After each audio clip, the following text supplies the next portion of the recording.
Hello dear students. तो आज जो हम लोग डिस्कस करेंगे क्लास 11th की मैथ में जो हम लोग एक्सरसाइज पढ़ रहे हैं 9.3, उस एक्सरसाइज में आज हम लोग जो है आगे के क्वेश्चन करेंगे। इससे पिछले लेक्चर में हम लोग 15 तक के क्वेश्चन कर चुके हैं। ठीक, इससे पिछले लेक्चर में हम लोग जो है 15 तक के क्वेश्चन कर चुके हैं। आज हम लोगों को क्वेश्चन नंबर 16 से पढ़ना है।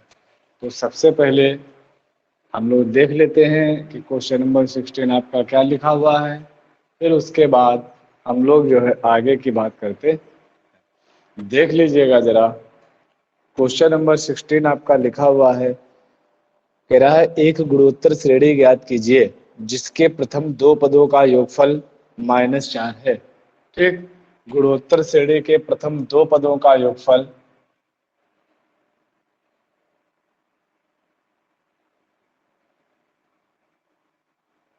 गुणोत्तर श्रेणी के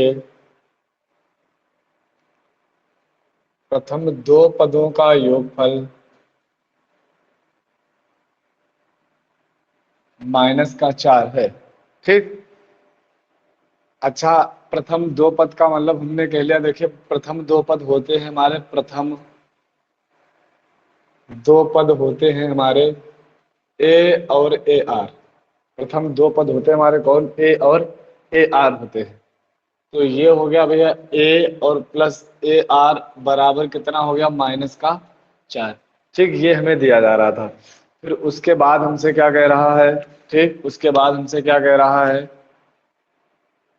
कहा जा रहा है कि जो है कहाँ पर पांचवा पद तृतीय पद का 4 गुना है। पांचवा पद तृतीय पद का 4 गुना है। कौन 4 गुना है? पांचवा पद 4 गुना है। हमें इनको बराबर करना है, तो हमने 4 गुना किसको कर लिया? तृतीय पद को 4 गुना कर लिया। ठीक, दोनों हो गए बराबर। अब अच्छा बताइए, पांचवें पद का फार्मूला होता है ए आर की power 4 is equal to 4 into A R square, है ना? ए आर स्क्वायर। ए से ए हम लोगों ने कर लिया कैंसिल, आर स्क्वायर को इधर लेकर के आएंगे, आर की power 4 upon R square is equal to 4। ये दो घाते कट जाएंगे तो आ जाएगा आर स्क्वायर, यानी R square is equal to आ गया 2। R R square equal to 4, तो आर इक्वल टू आ गया 2। जब आर का मान जो है 2 निकल कर आ गया है, आर की वैल्यू 2 निकल कर आ गई है, तो हम लोग अब क्या करेंगे? जरा सुनिएगा सभी लोग ध्यान पूर्वक से। आर का मान उठा करके यहाँ रख लो, आकर के देखना कितना बन जाता है। ठीक, इसको समीकरण 1 मान लेते, हमने लिख लेते हैं जरा। आर का मान समीकरण 1 में रखने पर, आर का मान समीकरण 1 में रखने पर, देखिए समीकरण 1 में जब हम लोग आर का मान रखेंगे तो आर कितना जाएगा हमारा? A plus 2a is equal to -4, यानी 3a is equal to -4। a is equal to -4 upon 3, a is equal to -4 upon 3, और r इज इक्वल टू कितना आ गया हमारा? जो है 2 निकल कर आ गया। अब हम लोगों को क्या करना था? गुणोत्तर श्रेणी बनानी थी। तो हम लोग श्रेणी जरा देखेंगे क्या आ जाएगी भैया। श्रेणी एक हो गई a यानी -4/3, फिर ए आर, है ना? ए आर यानी -4/3 इंटू 2, फिर -4/3 इंटू 2 का स्क्वायर, डॉट डॉट डॉट, तो कितना आ जाएगा? -4/3 -8/3, और ये कितना आ जाएगा? -16/3, इसी प्रकार से हमारी श्रेणी आगे बनती हुई चली जाएगी गुरु। इसी प्रकार जो है हम लोगों की आगे श्रेणी बनती हुई चली जाएगी। फिलहाल यहाँ तक बात जो है सभी लोगों के समझ में आ गई होगी।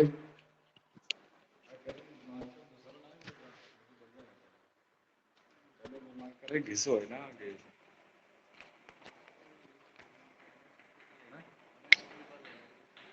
आना है।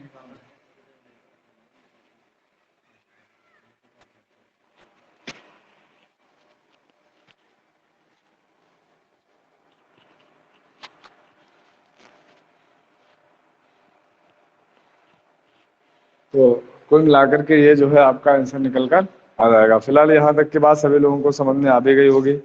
ठीक, देखिए इसके बाद फिर अब हम लोग देखेंगे आगे क्वेश्चन नंबर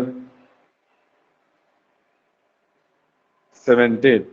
और देखिए आप ये भी कर सकते थे, ध्यान दीजिएगा, इसका मान जो है प्लस माइनस 2 निकल कर आता। अगर हम लोग माइनस का 2 रख लेते हैं यहाँ पर, आर का मान है तो प्लस के 2 के लिए हो गया। इसी प्रकार आर का मान 2, अगर माइनस का 2 रखेंगे तो ये माइनस का 2a आ जाता है, माइनस का a बचता, तो फिर a बराबर 4 आ जाता है ना। तो फिर a बराबर कितना आ जाता, 4 आ जाता। मतलब अगर माइनस का 2 रखते, a माइनस का 2a बराबर हो जाता माइनस का 4, माइनस का a बराबर माइनस का 4, तो a बराबर आ जाता 4, a 4 होता और r होता माइनस का 2। तब इनको मिलाकर के एक श्रेणी हमारी बन सकती थी अलग में। तो ये काम भैया कर लीजिएगा, है ना, सभी लोग कर लेंगे संभवतः। तो अब जो है हम लोग आगे देखेंगे इसके बाद नेक्स्ट क्वेश्चन, ध्यान दीजिएगा जरा।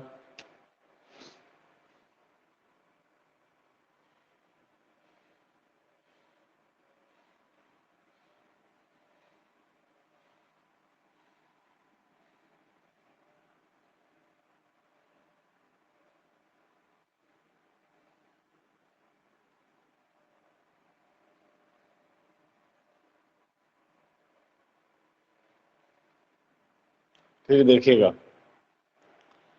इसके बाद अगला क्वेश्चन जो है आपका दिया जा रहा है, किसी गुणोत्तर श्रेणी का चौथा पद 10वां तथा 16वां पद क्रमशः एक्स वाई जेड है, तो सिद्ध कीजिए कि एक्स वाई जेड गुणोत्तर श्रेणी में है। ठीक, करा है, देखिए क्वेश्चन नंबर 17।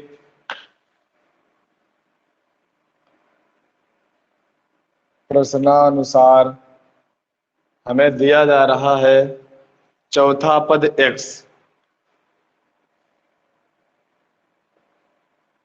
ठीक, और 10वां पद y।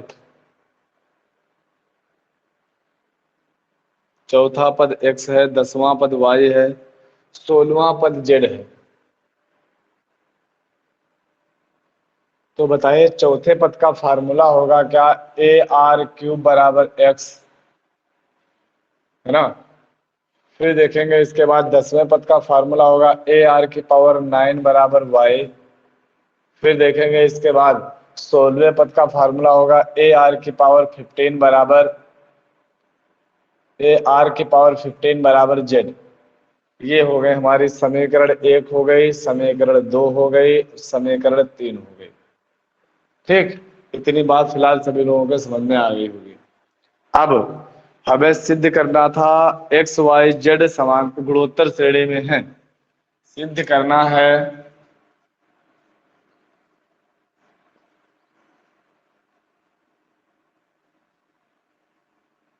एक्स वाई जेड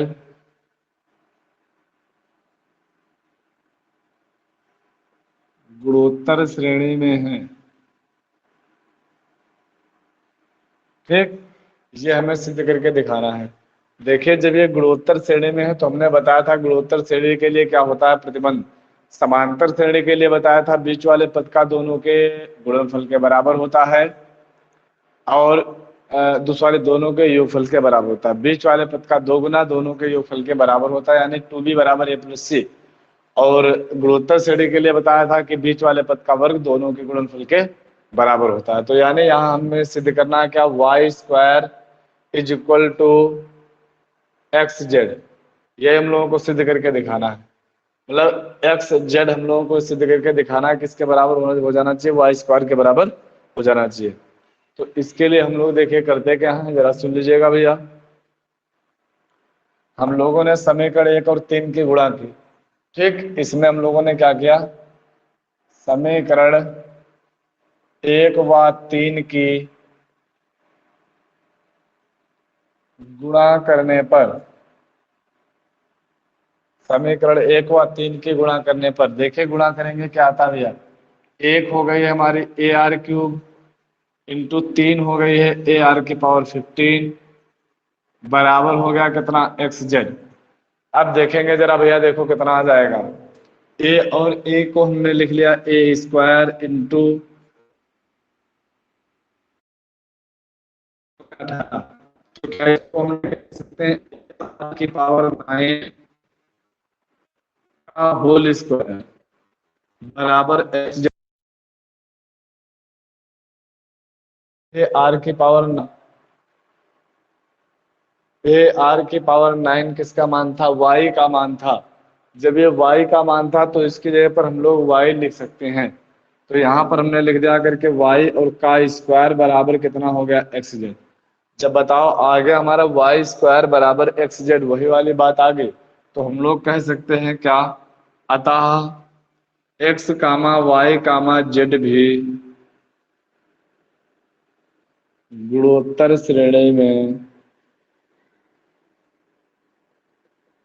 होंगे।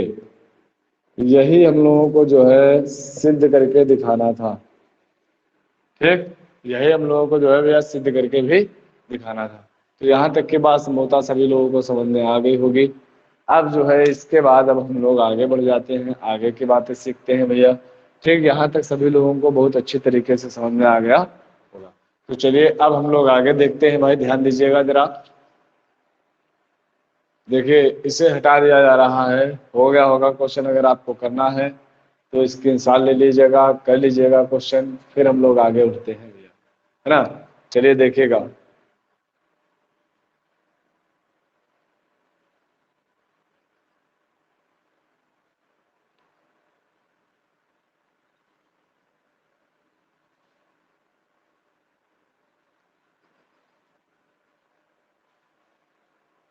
तो देखिएगा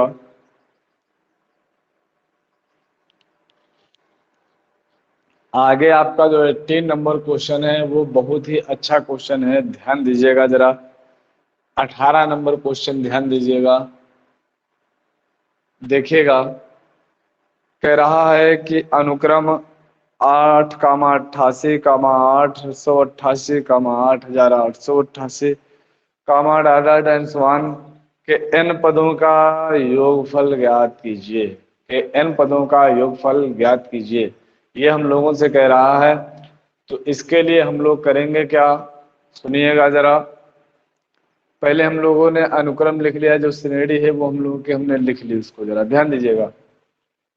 8,88,888,8,888, ठीक। के n पदों का योगफल ज्ञात करना है, ठीक। ये n पदों तक है श्रेणी, n पदों तक है।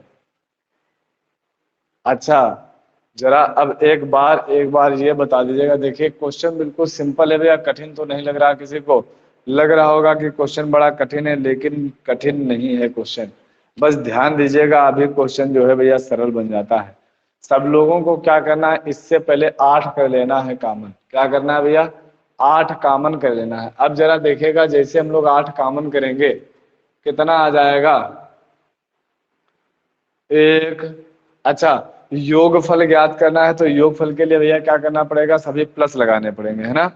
योगफल का मतलब क्या होता है, हमको प्लस लगाना पड़ेगा। तो 1, चाहे आप यहीं पर लगा लीजिएगा इसे, तो 1 + 11 + 111 + 1111 + डॉट डॉट डॉट, ठीक, n पदों तक, ठीक।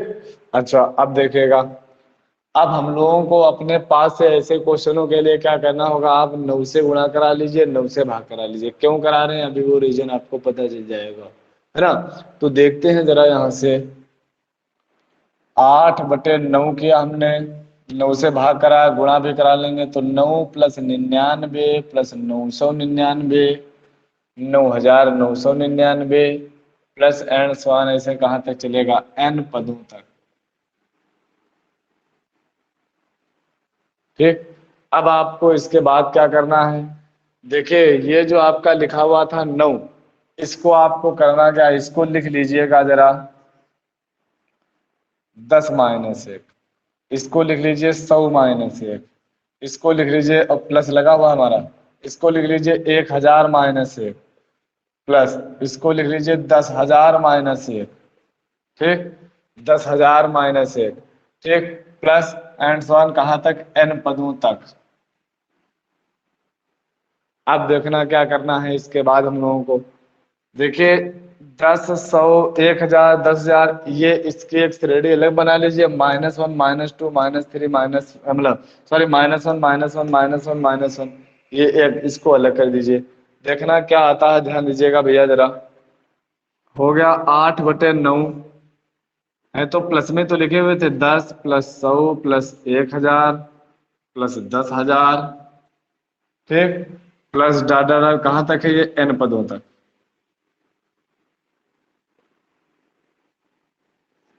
और फिर -1, -1, -1 होगा, उससे हमने माइनस चिन्ह कर लिया कॉमन। ठीक, माइनस चिन्ह कर लिया कॉमन।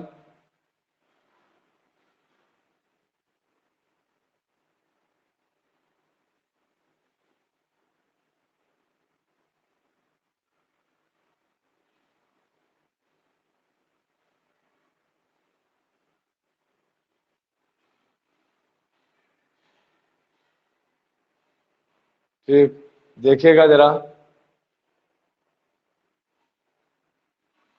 फिर -1 जब कॉमन करें तो कितना बचेगा, 1 + 1 + 1 + 1 डॉट डॉट डॉट n पदों तक।